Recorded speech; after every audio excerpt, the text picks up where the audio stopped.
Peace to everyone, and welcome back. Most of us know the story of Jesus calming the storm. But have you ever asked why that storm happened? In Mark 4, Jesus says, "Let us go over to the other side." He was leaving the comfort of Jewish territory for the pagan Decapolis. The storm wasn't just weather, it was a barrier to the miracle we're about to discuss. Today we look at the man no one could tame. Geography is theology here. Jesus lands in the region of the Gerasenes. This is Gentile territory. It's messy. It's unclean by Jewish standards. And it's home to a man whose life has become a living nightmare. The Bible describes this man's condition in haunting detail. He lived in tombs, the place of the dead. He was uncontrollably violent, breaking chains and shackles. This wasn't just a spiritual battle. It was a total loss of self-worth. He was a man literally at war with his own body. As Jesus steps off the boat, the man runs to him, not to attack, but to bow. The demons within him recognize authority. Jesus asks a piercing question, "What is your name?" The response? "My name is Legion, for we are many." A legion was a Roman military unit of about 6,000 men. By using this name, the man is signaling that he has occupied territory. This wasn't just one problem, it was a coordinated army of chaos. Skeptics often point to Matthew's account of 2 men versus Mark's 1. But in ancient biography, it was common to focus on the lead spokesperson.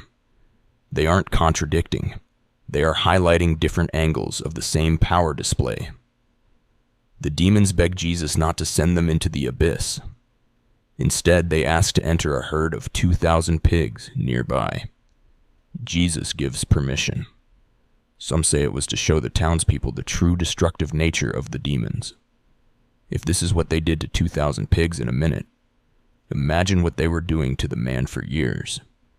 In today's currency, that is hundreds of thousands of dollars in lost revenue. When the townspeople see the pigs are gone, they don't celebrate the man's freedom.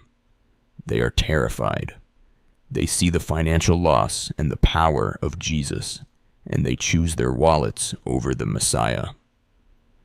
When the townspeople arrive, they find a sight more shocking than the demoniac. The man is sitting there, clothed and in his right mind. This is the definition of restoration.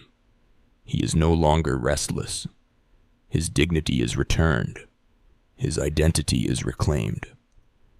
The text says they were seized with fear. Often, we prefer a familiar hell over an unfamiliar heaven. They ask the light of the world to leave their shores.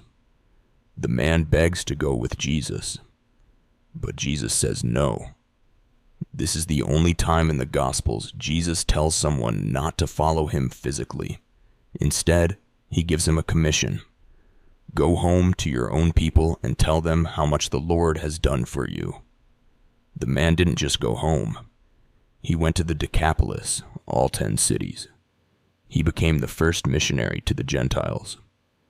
Because of his testimony, when Jesus returns to this region later, thousands of people come out to hear him. The man's misery became his ministry. No one is beyond reach, not even someone living in a graveyard. The power of one. Jesus crossed a sea for one person.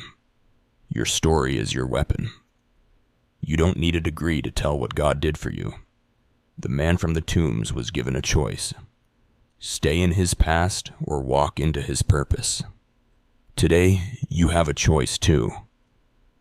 What legion is holding you back, and are you ready to let Jesus turn your chains into a testimony? Thanks for watching. It is all about Jesus.